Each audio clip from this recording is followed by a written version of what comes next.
Here's the slow-mo and see if you can spot the two critical things he does to make sure he lands feet down. Did you catch it?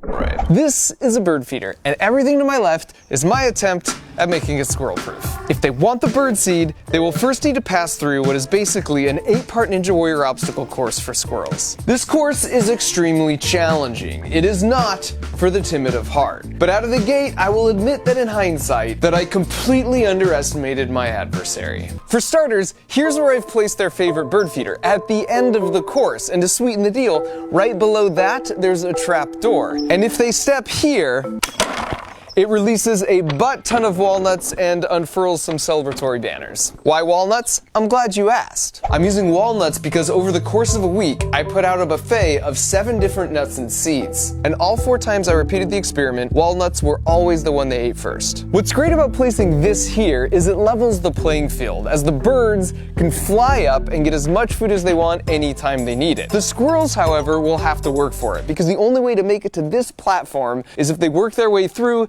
my 8-part Ninja Warrior obstacle course, which all starts right here. This is the only platform on the course that has a pole that isn't covered in slippery stuff, which means this is where they have to climb up to enter the course. If they try and get up any other way, they can't keep a good grip, and they just slide back down. So the first challenge is the bridge of instability. Now this may look easy, but the trick is it attaches at a single point on each end. And from a physics standpoint, that makes it no different than trying to crawl across a tightrope. It's the same deceptive principle with that one carnival game that's so impossible. I broke it down in another video where I used physics to show which carnival games were basically scams and the science on how to beat them. Next up, the maze of 1,000 corridors. This one's a bit more cerebral, but if they make it through that, it will bring them to the pitchfork tumblers, which are inspired by the show Wipeout. But unlike Wipeout, I should point out that all these contraptions are squirrel friendly, and even with a little back force, they will break away and stop spinning. Now, if they can make it past the pitchfork tumblers of treachery, they come to one of my personal favorites,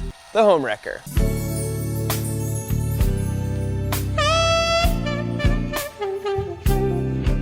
I put her in to tempt the squirrel to lose focus on the real prize at the end of the course. Because this pad has a pressure sensor underneath it, and it connects to a microcontroller that has a relay that connects to a solenoid, that connects to a pneumatic piston, that connects back to this platform with the pressure sensor. And so if they stand here for more than 3 seconds, they've got to start the course all over again. Next up is the slinky bridge of deception. I've suspended a juicy walnut right in the middle, but there's no way this bridge will support their weight, so it'll be interesting to see how they approach it. The 6th challenge is called the tourist trap. It's actually a bit of a reward for making it this far. If the squirrel sticks their head through this board my wife painted, it's just a photo op they can hang on the wall of their tiny squirrel nest. I'll place a walnut here as an incentive for them not to miss this unique opportunity. The penultimate challenge are the quad steps of great elevation. This is taken straight from Ninja Warrior, and this is super tricky because these pads are all totally smooth and placed at a 45-degree incline. And now for the last challenge. At this point, they are a mere few feet away from their ultimate goal, but if they're not careful, they'll have to deal with the orbital assist platform, aka the final countdown, aka it's not a catapult, it's a squirrelapult.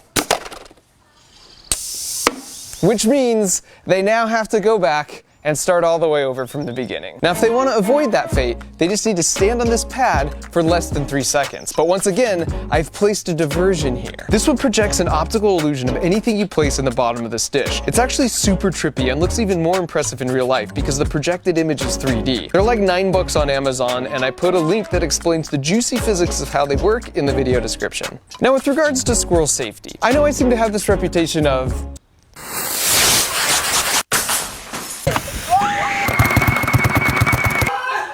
improvised high-speed projectiles, and so this one might worry a few animal lovers out there, including my wife. We have 5 pets and 1 child, and the child was the only one I had a say in. So rest assured, I can adjust the pressure on the piston, and we'll be staying way below any launch force that could hurt any of our adorable backyard contestants. And so finally, after making it through all that, we're back here at the world's most satisfying bird feeder. And as far as I'm concerned, if they make it here, they've earned the right to gorge next to the birds for as long as they want. And so after nearly a month of prep work, the course was officially open for business. They could smell the walnuts at the final station, and you could see the gears turning because right above that was their favorite bird feeder. And so before long, we had our first contender.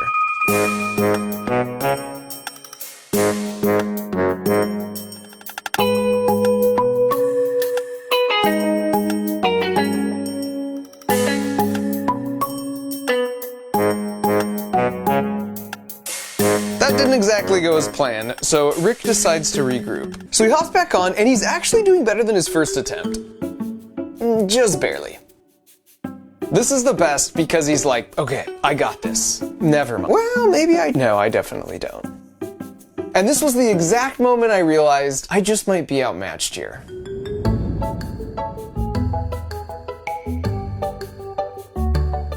Marty was watching Rick, and after a quick dip of his toes in the water, adopts his strategy right out of the gate. Oof, so close. But an excellent recovery. And Fat Gus, perhaps predictably, comes up a little short.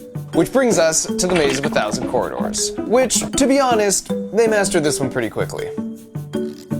Here's a solid run from Fat Gus. And now for the pitchfork tumblers of treachery. Marty was like, yeah, that's a hard pass. Fat Gus is just like, abort! Frank is just like, nope. Then he's like, wait a second. Still nope. Then Marty flies in real hot over the top. He did make it through, but that's partial credit as far as I'm concerned. And then here's Fat Gus with my favorite attempt by far.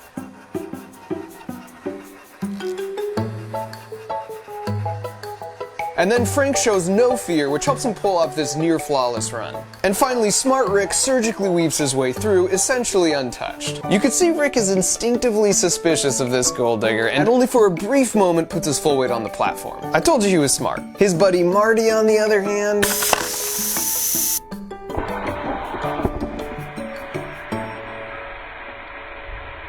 she is a cruel mistress.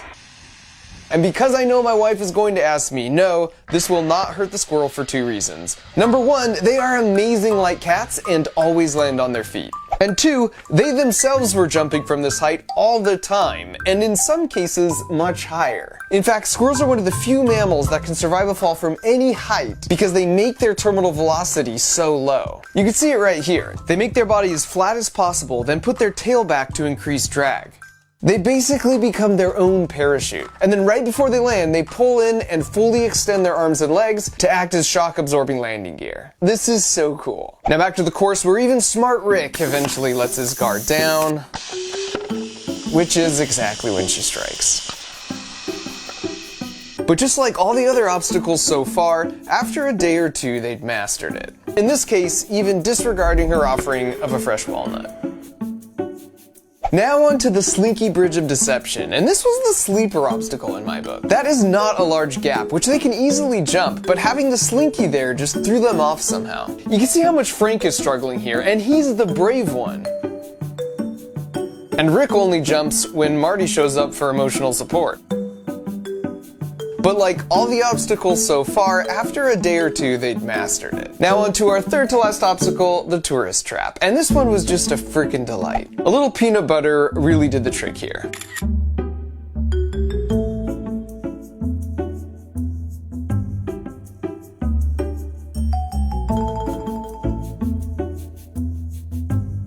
Now here comes Fat Gus, and I mean, how Fat Gus is this? He sees the camera and he's like, paint me like one of your French squirrels. Yeah? No? No takers? So after not much time at all, they were looking pretty good here. In fact, one morning I noticed Marty totally skipped the last step altogether, which I took as a challenge, and so I removed the middle step to see what they would do. And who else but Fantastic Gus? Let's slow that down a bit. They're such amazing jumpers, so I suppose the quick mastery here wasn't a surprise. I mean, this right here is probably a 10-foot jump. And here's some classic brave but dumb Frank. He'd already entered the course normally and made it to the home wrecker at least a dozen times by this point. And yet for some reason, he decides this 12-foot jump is his best course of action. And Smart Rick was the first one to enter the course, so in the end, after about a week of effort, it was fitting he was the one to make it to the jackpot first. And he's so stoked, he apparently wants to run the whole course in reverse. In hindsight, we probably should have made the jackpot a little quieter. Here's Marty, as always, not far behind.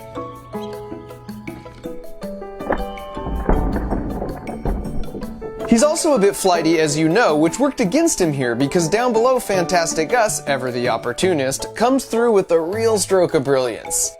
But pretty soon Marty comes back like, I'm the one who kinda earned that. And then Fantastic Gus is like, you snooze, you lose, sucker! And might I just say, Fantastic Gus, when you sit like that, you don't look an ounce over 700 grams. Eventually they learned that sound was a good thing, and they'd quickly return for their reward before Fantastic Gus got any ideas. So here's a single camera shot of a full run, and by the end all of them could do the full course in less than 40 seconds. And while we're watching, you might be wondering what happened to the squirrel I put. Unfortunately, they didn't really fall for my illusion much, but I'm about to show you the 2 times they did. And as a promise to my wife, I turned the pressure to only 40% full power, so the acceleration the squirrel would feel is about half a G, which is 10 times less than a typical roller coaster. Additionally, I never turned on either the home wrecker trapdoor or the launch platform when I wasn't actively watching from inside my house where I had a manual override button. Because as safe as it was, something about launching Fantastic Gus just didn't feel right. Now what you're about to see is going to look pretty chaotic, but when we check the slow-mo, amazingly, I'll show you how the squirrel is totally in control pretty much the whole time. Alright, now here's a second angle. Also, even if you don't trust my calculations, I can assure you that the squirrels did not care. In both launch cases, they were back up on the course in like 5 minutes. Here's the slow-mo, and see if you can spot the 2 critical things he does to make sure he lands feet down. Did you catch it? The first critical moment is right here. He's already done the predictive math, and he's locked his head on the spot where he plans to land. And now his head will not lose that lock the whole way down. What's crazy is the time it takes him to do all the predictive math to know exactly where he will land and to lock his head is 300 milliseconds. That's exactly this long, literally less than the blink of an eye. That blows my mind, but if you think about it, it makes sense these reactions would have evolved to be razor sharp if you live your life in the trees, constantly making split-second decisions. Now besides picking the landing spot with his head, the second trick is with his arms. When he wants to keep his upper body from rotating, he has his arms out. But the moment he wants to rotate his upper body quickly, he tucks them in. And then when he wants to stop rotating, he extends them out again. This is straight up conservation of angular momentum. It's the same trick ice skaters use. Basically, bring your limbs in if you want to rotate fast, extend them out if you want to slow the rotation. My buddy Destin from Smarter Everyday also made a video analyzing how cats always land on their feet, and they do the exact same 2 tricks. The head target lock and bringing limbs in to rotate and out to stop rotation. Here's the second launch. And this may look like pure luck in real time, but the slow-mo tells a different story. In that amount of time, he's already made a slight lateral push in that direction and locked his landing target with his head. We know from the previous clip he can rotate his body to any orientation, but he doesn't in this case because he sees his small push has already aligned him for the perfect landing. That's just so cool. And so after those 2 physics demonstrations, I disabled both the launcher and the home wrecker trapdoor and just let them enjoy the course in peace. As far as I was concerned, they had earned it. Plus, after spending a month together, we were sort of bros by this point. If they saw me coming out to work, they would certainly jump away, but then they'd just quickly be right back. And sadly, all good things must come to an end, and because I didn't want them to develop an unhealthy dependence on my handouts, after about a week of free reign, I took down the course, but in its place, I put up a specialized squirrel-sized picnic table. Every morning, this door opens to release just a few walnuts as a little treat to remind them of our good times together. Although I had to laugh that after all this, somehow I didn't anticipate on day 1, Frank would immediately try and figure out and partially succeed in finding a way to beat the system. Like everything else though, they quickly caught on, and now on some mornings I'll catch them just waiting for the daily ration, chilling patiently on the bench seat. That is everyone but Fantastic Gus. Don't ever change, buddy.